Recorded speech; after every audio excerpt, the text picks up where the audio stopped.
At 8:14, 100 contacts appear on the USS Carl Vinson Spy-1D radar simultaneously. Not in sequence, not in wave formations. All 100 at the same moment. Spreading from bearing 047 in a formation the Vinson's Combat Information Center has never seen in 81 days of continuous operations. 100 Arash-2 heavy drones. Every contact exactly 180 meters from its nearest neighbor in every direction.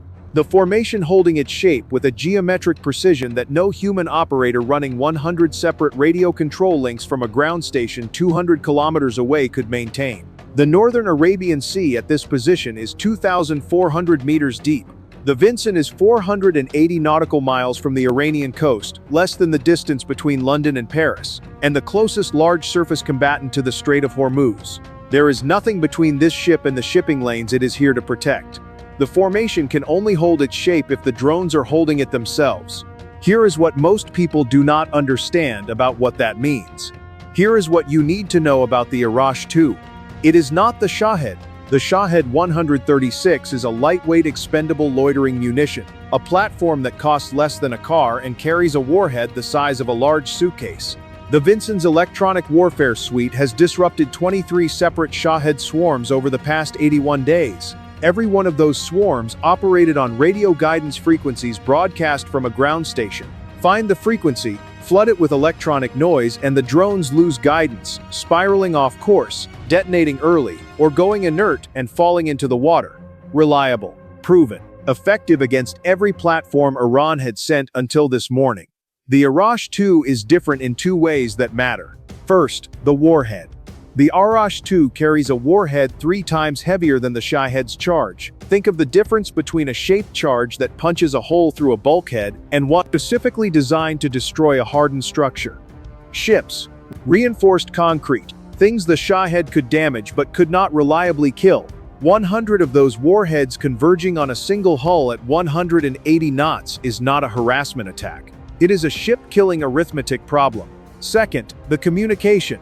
Each drone in the Arash-2 formation communicates with its 6 nearest neighbors via laser pulses, brief directional light signals transmitted drone to drone at the speed of light, carrying position data, formation corrections, and targeting updates continuously. Not radio waves, not a frequency on the jamming suite's countermeasure library. Light. There is no radio signal to jam because there is no radio signal. The 23 proven techniques the Vinson has used against every previous drone swarm this deployment have found nothing to disrupt. The formation is not being controlled from the ground, it is controlling itself. At 8:16, the electronic warfare suite transmits on every Shahed guidance frequency simultaneously. The formation holds its 180-meter lattice at 180 knots without a single contact deviating. The swarm is 19 minutes from the hull. At 8:14 and 22 seconds, Petty Officer First Class Nadia had been the Vinson's drone threat analyst for 81 days. She had logged every one of the 23 previous swarm engagements. She had written a 7-page threat assessment on the Arash-2's reported laser mesh communication architecture and filed it 6 weeks before this deployment. The carrier's electronic warfare planning officer had read it, annotated 2 paragraphs, and filed it without action because no swarm using that architecture had been observed in combat. At 8:14 and 22 seconds, Cole logs the first anomaly. The 100 contacts are not just closing distance, they are shifting within the formation. Individual drones making continuous micro-corrections, adjusting their positions relative to their neighbors with a precision that radio guidance from a distant ground station cannot produce. Each drone knows where every neighboring drone is at every moment. That knowledge requires continuous communication between drones in real time. She keeps watching. At 8:17 and 03 seconds, the close-in gun activates as the leading contacts cross 1.5 miles. The radar acquires the nearest drone. The burst fires. The Arash-2 disintegrates in a brief flash on the display. 1 contact gone, 99 remaining. In 0.4 seconds, the formation adjusts. The drone that had been flying directly behind the destroyed contact shifts 40 meters left. The drone behind that shifts 40 meters right. The entire 99 contact lattice redistributes around the gap, closes it, and continues closing at 180 knots on slightly different approach vectors than it held 0.4 seconds before. At 8:17 and 21 seconds, second kill, the formation adjusts again. 0.4 seconds, 98 contacts on new approach vectors. At 8:17 and 44 seconds, Cole logs the second anomaly. She is watching the adjustment pattern. Not the kills, the geometry of what happens after each kill. The drone shifting left after the first kill. The drone shifting right after the second. Her specific mathematical pattern of how the lattice redistributes around each loss. It is not random evasion. It is not a pre-programmed contingency. It is a pattern that repeats with each kill, each dead drone transmitting its final data, the bearing the gun tracked to acquire it, the approach vector it was flying, the burst geometry that intersected its airframe to every neighbor before it dies, those neighbors passing the data to their neighbors via laser pulse, until every surviving member of the swarm has received the lesson of each individual death. At 8:17 and 44 seconds, Cole writes 5 words in her log: not 100 drones, one system. The swarm is building a map of the gun from the deaths of its own members. At 8:18 kill count, 84 remaining. At 100 drones, the swarm knew nothing specific about the Vinson's close-in gun. At 90, it had resolved the gun's initial tracking speed. At 84, it was mapping the burst pattern. At 70, it would know the acquisition geometry. At 60, it would have identified the approach vectors the gun's traverse rate could not cover simultaneously. The specific bearing sectors where 2 contacts arriving from slightly different angles would divide the fire control solution faster than the gun could cycle. A swarm that has lost 16% of its members while learning is more dangerous than a full swarm that has learned nothing. The gun is winning the kill count. The swarm is winning the engagement. This is the exact inflection point every autonomous weapons analyst has been warning about since 2019. A system that treats its own casualties as a data collection exercise.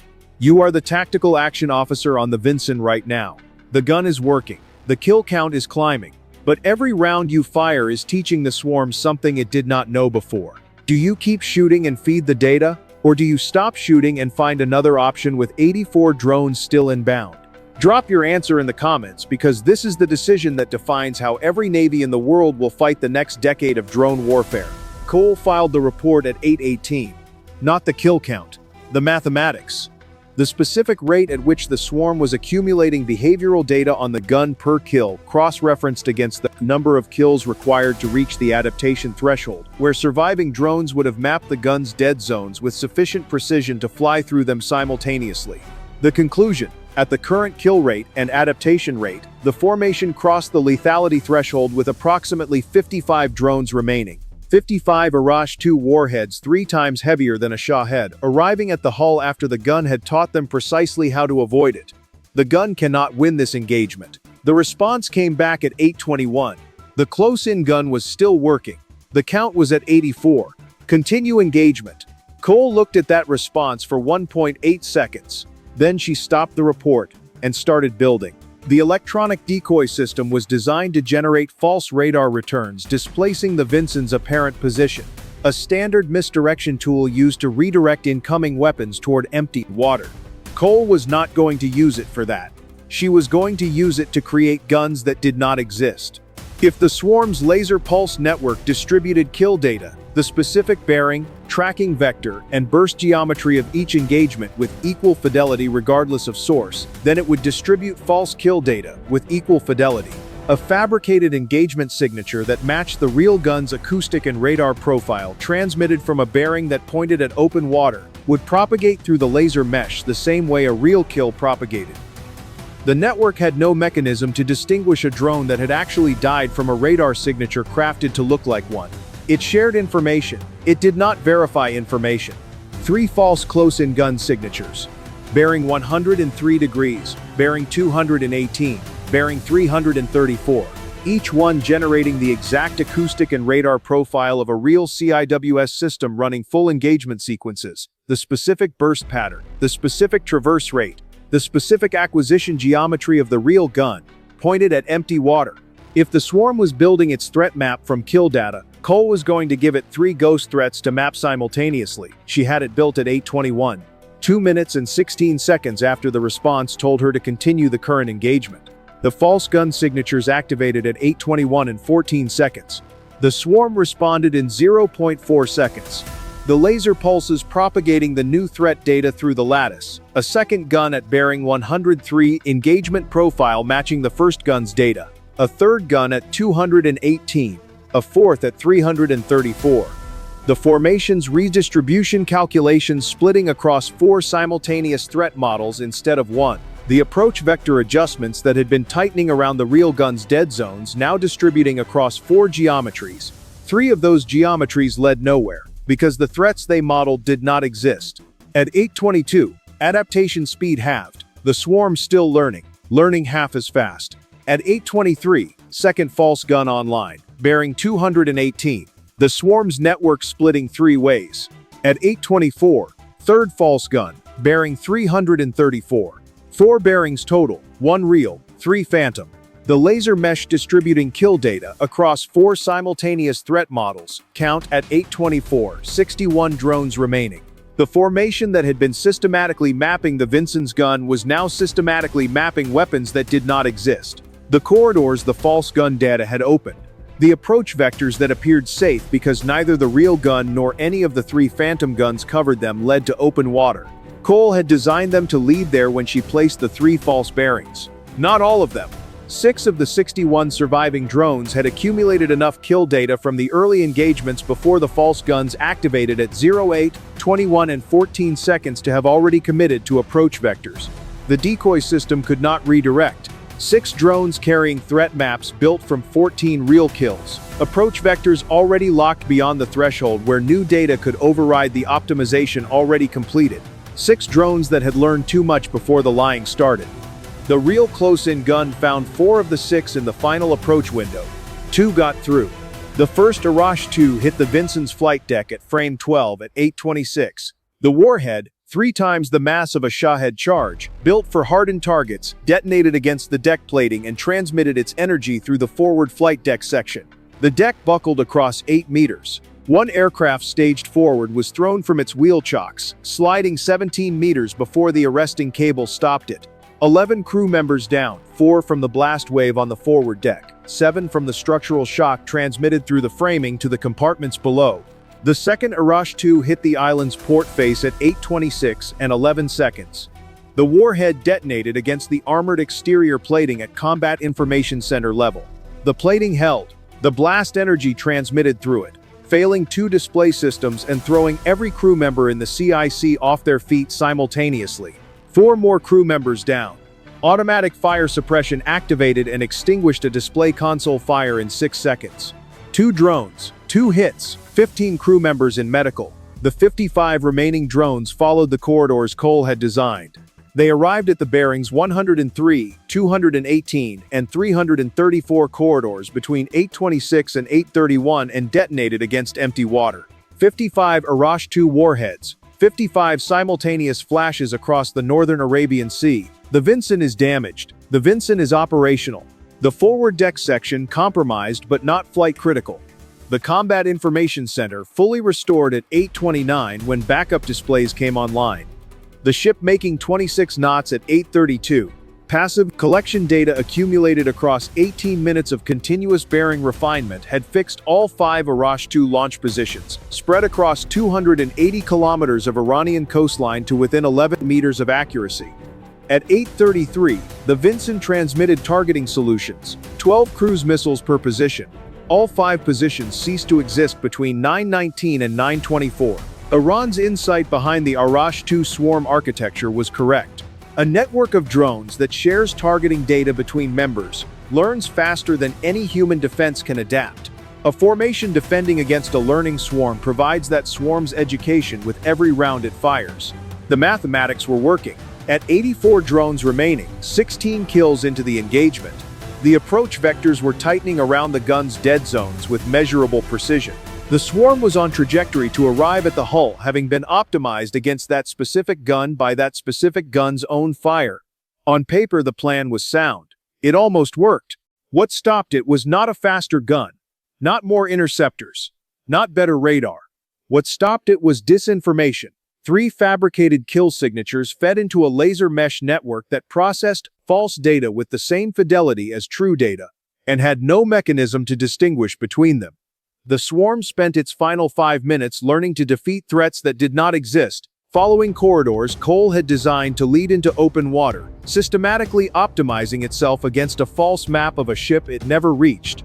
The specific margin: 6 drones that had accumulated too much real data before 8:21 and 14 seconds, 2 of those 6 reaching the hull, 15 crew members in medical, 8 meters of buckled flight deck, was the distance between the moment the false gun signatures activated and the point at which those 6 drones had already committed past the threshold where new information could override existing optimization. 2 minutes and 16 seconds. The time between the response that said continue the current engagement and the moment the decoy signatures went live. If the false guns had activated 2 minutes earlier, the 6 committed approach vectors would not have been committed yet.